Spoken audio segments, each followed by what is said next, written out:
Welcome to Beerploma's 3 Growlers, where we explore Minnesota's craft beer scene. Will? Thanks for the intro, Chris. Thank you. Guys, welcome back to the garage. It is a nice, crisp fall October day.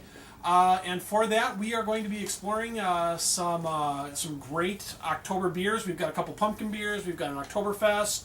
And we've also got a special little treat here. We've got Indeed's Mexican Honey Lager. So we'll be testing that one out too. So, Chris, what do you think? Should we take it away?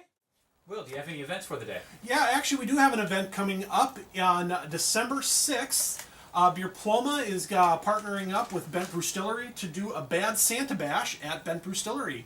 And we're also going to be doing a Toys for Tots drive down there. It's going to be 5 to 10 at the brewery. So we'll put the brewery's information down here at the bottom of the screen, and you can go there for more information on the event. Hold up here. Yeah. A Bad Santa drive?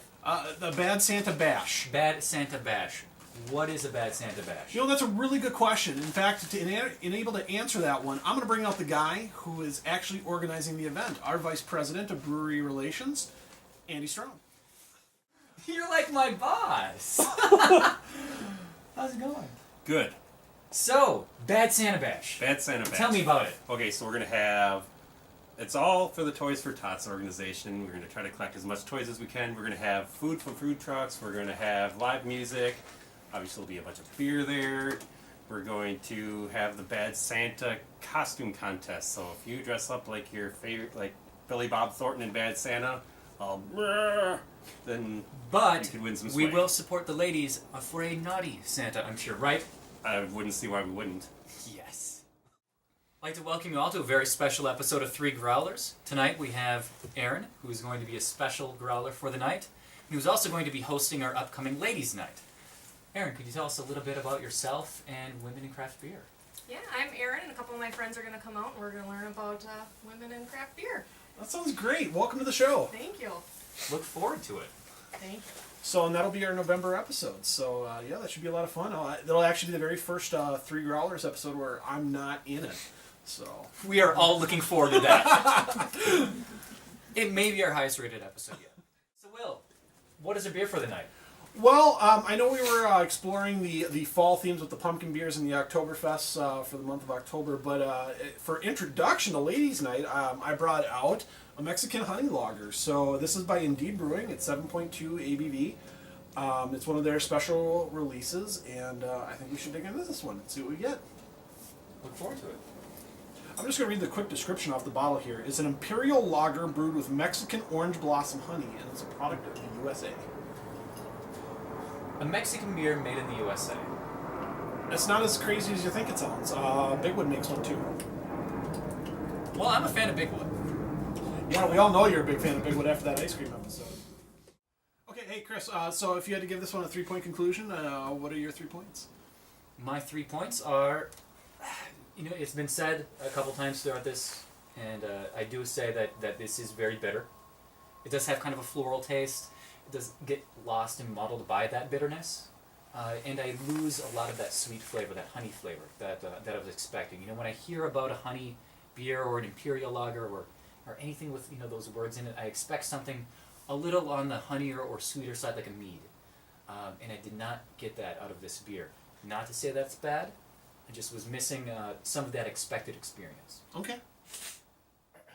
So, Will, what in your mind makes this beer unique?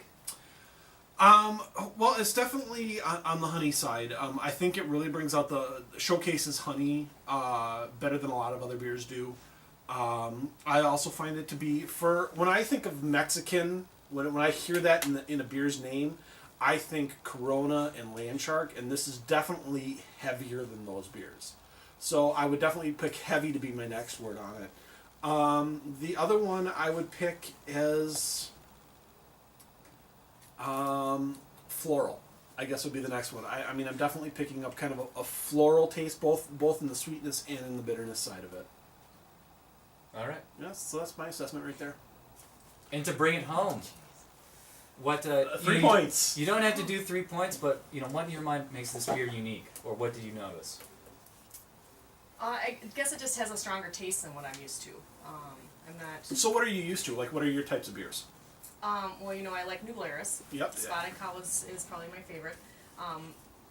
Prior to branching out and drinking some of these craft beers, I drank Michelob Golden Light.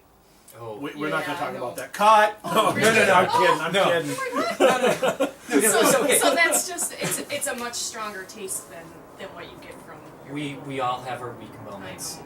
I started out with Labatt's Blue.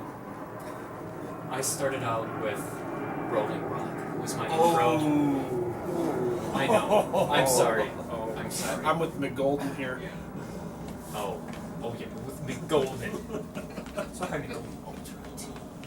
Was it Ultra? Only if you're on the West Coast. Oh. You have to have it where Well, So we all started from modest roots, needless to say, on 3 growlers, but we put our past behind us and move on. And we find better in different beers. that works for me. There's to it. Welcome to the episode. Prost! Prost! Looking forward to these.